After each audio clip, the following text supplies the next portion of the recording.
back to my channel. My name is Lucy. I hope you are all well in these crazy times that we are living through at the moment. All feels very surreal, and I wanted to come on and share with you my little face mask tutorial. I haven't been making loads of these, just some for friends and family, but I have had a few people asking me how I make them and what pattern I use. So you can follow along my little tutorial tonight. They're super easy to make. They're the standard little pleated ones with some bias binding. And you can also add in your own little nose bridge to make it even more secure. So just to show you what it looks like, they're tieable face masks. So they tie at the back with our bias binding. You can pop them up over your ears, or if you tie it tight enough you don't need to. It comes right down under your chin, and you can obviously pinch it on your nose if you put that nose channel in as well. So you don't have to worry about going out in public. We're all going to be wearing them soon, so have a go at making some. You don't need much fabric at all, and I hope you find this tutorial useful. So firstly, you're going to want to cut your fabric. So you only need a really small amount of fabric for this. You need to cut yourself 2 rectangles. Now the sizing I've used for mine is 5 inches by 9 inch rectangles. Cut 2 of those exactly the same size. Once you've cut those out, you also need 2 strips of bias binding. Mine are 30 inches long, and that will go across your face mask and then give you your 2 ties, top and bottom. So once you've done that, you're ready to start. So I'm going to move the bias binding aside for a moment, and the first step that you need to do in making your face mask is you need to put your 2 rectangles right sides together on top of each other. You could put some pins and clips if you want to hold them together. So you should have the wrong side of your fabric showing top and bottom now, and you want to sew around your rectangle, leaving a gap to turn in the right way. So all the way around with about an 1.5 inch, 2 inch gap left on one of the sides. It doesn't really matter to turn it in the right way. So that's the first step. I'm just going to go across to my sewing machine and get that sewn up now.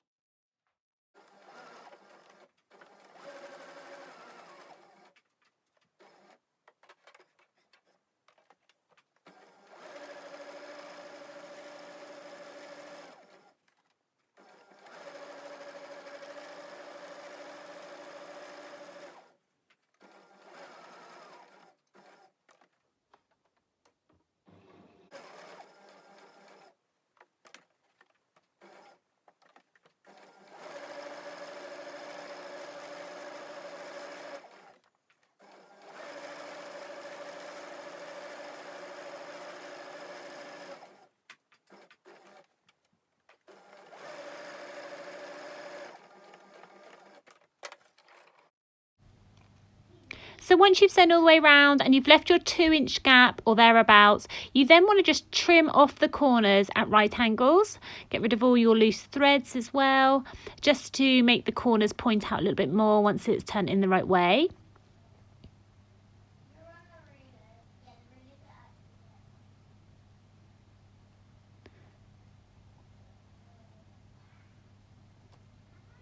And then you want to turn your face mask out the right way now, so through that gap, pushing out all of the corners to make them nice and sharp, and you should then end up with your rectangle with the pretty sides out. Once you've given your face mask a good press, make sure you also press under that opening so it's nice and flat. We're then going to mark in our folds. Now you could do 2 or 3 folds, it doesn't really make too much difference. And you want to start from the top and leave about 1 inch at the top and fold that one down. Then either put a clip in there or a pin, whichever you prefer using, just to hold that in place. And you can sort of adjust your flaps as you go down, so if you can't fit them all in, or if they don't feel equal or don't look right to you, you can just unpin or unclip and adjust them. The next one, you sort of start to fold just under the top fold, really giving yourself about a centimetre or so fold below that top one. Pop a pin in again or a clip, whichever you prefer. Oops. You can sort of iron as you go while you do this. And then if you can fit in a third, that will go underneath again about a centimetre under that second one. But if you can't fit in a third, don't worry too much.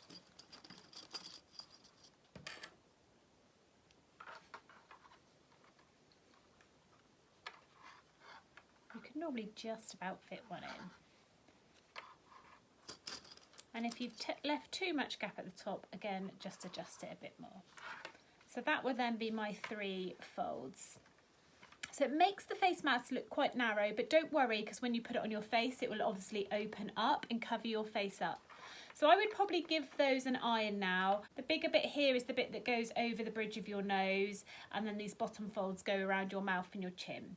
So I'm just going to give them a quick press. I'm going to keep my clips in. I might put some pins in just to hold it a bit easier when I'm sewing. And then I'll come back to my sewing machine. Okay, so I've given my face mask a little press now, and then I've just changed my clips for pins. I just find that easier when I'm sewing.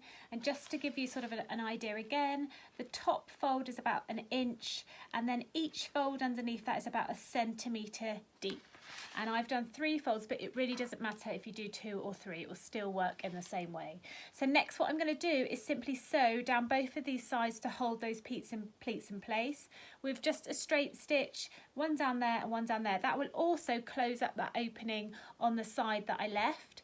If you left your opening on one of the top edges, don't worry, we'll close that up in a moment.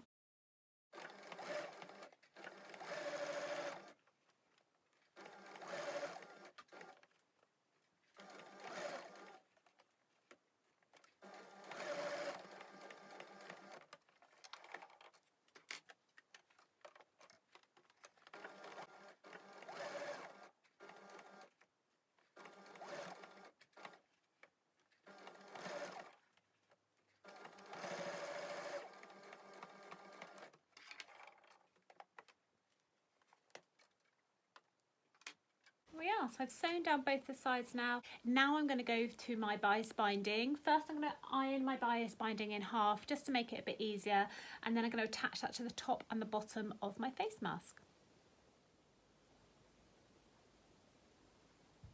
Okay, so I've ironed my bias binding in half. This is 18mm bias binding. You can use a thicker if you want to. And I've just ironed it in half just to make it a bit easier while I'm sewing. And then what I'm going to do is clip this to the top and the bottom of my face mask. So you want to find the centre of your bias binding and the centre of your face mask. So just fold it in half to get that centre fold, and fold your face mask in half just to find that centre fold roughly. And you want to lay it into the middle of your bias binding. So the back piece of the bias binding will be on the reverse of your face mask, or the front, doesn't really matter at this stage. And then you just fold it over. And I'm going to pop a little clip in there to hold that in place. And then I'm also just going to pop a little clip on each edge. So that bias binding is now encasing the top and the bottom of your face mask. I find this gives a bit more stability to the top and the bottom of the mask. Particularly if you're using a cotton fabric, and then it gives you those head ties as well to tie around your head all in one go. So I'm going to turn my face mask up the other way and get my other piece of bias binding and do exactly the same thing. So find that centre fold, and I'm going to line it up with the opposite here, centre of my face mask. You'll be able to tell because your tie should end at the same length at the end. Put some clips again, just to hold it in place. Clips I find in this case works better than the pins because there's a bit of thickness at each end and they're easy to take off as you're sewing. And that's just holding it in place. And then we're just going to sew down here. I don't worry about the raw ends on the bias binding because bias binding doesn't fray particularly. But you can turn it over before you sew if you want to, but I'm not going to worry. I'm just going to fold it in half, and then I'm going to sew down the edge of the bias binding folded in half all the way along, starting from the end of the face tie till I get to my mask, and then I'm going to come onto my mask with that stitch and sew all the way along the top of here, attaching my bias binding to my mask, and then carry on the rest of the face tie there. And then I'm going to do the same with the other side as well. So all you've got to be careful of is when you're sewing on the mask part that you catch the bias binding behind, and that's why it's really useful to iron it in half, because you've got that then direct fold in the center to help you gauge that you're going to catch the back. So just bear in mind when you start doing that, double check to make sure you're catching it.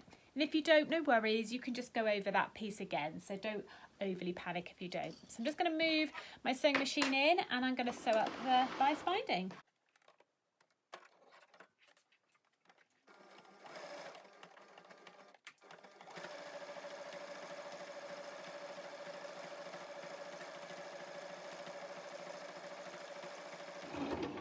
When you get to this point here, when you're going to then come up onto your actual face mask, you've got quite a lot of fabric here because you've got a seam. So you might just need to hold your bias binding from the reverse here behind your machine, just to help your needle up and onto that piece of fabric to start sewing onto your mask.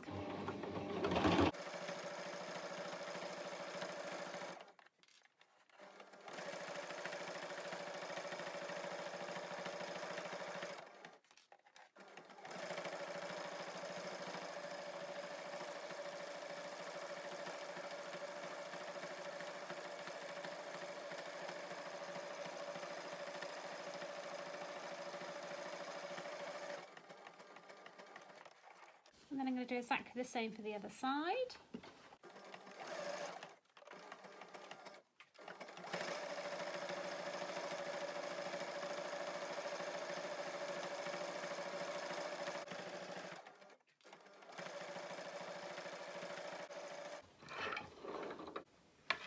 There we go. So once you've sewn your bias binding pieces to the top and the bottom, just check you've caught it either side, the stitching, and then your face mask is complete. So that is how to make a simple, straightforward face mask. The other thing you can do to your face mask is you can add another little piece of bias binding along this nose piece at the top here.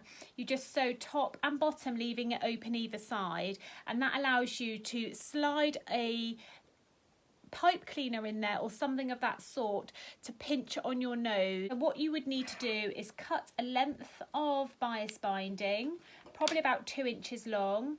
You lay that on what will be the inside of your face mask.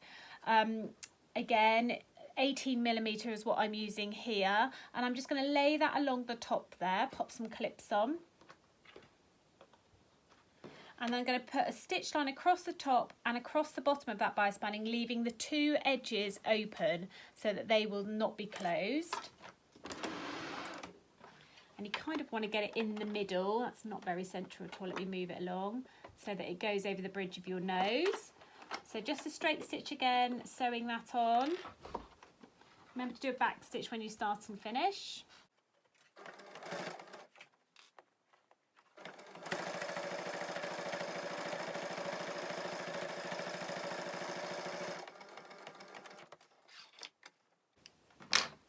So that's a straight stitch just along the top of that flap, and then I'm going to do one along the bottom, fairly close to the edge so that you can fit that pipe cleaner in there, and make sure you don't sew your pleats down into it by accident.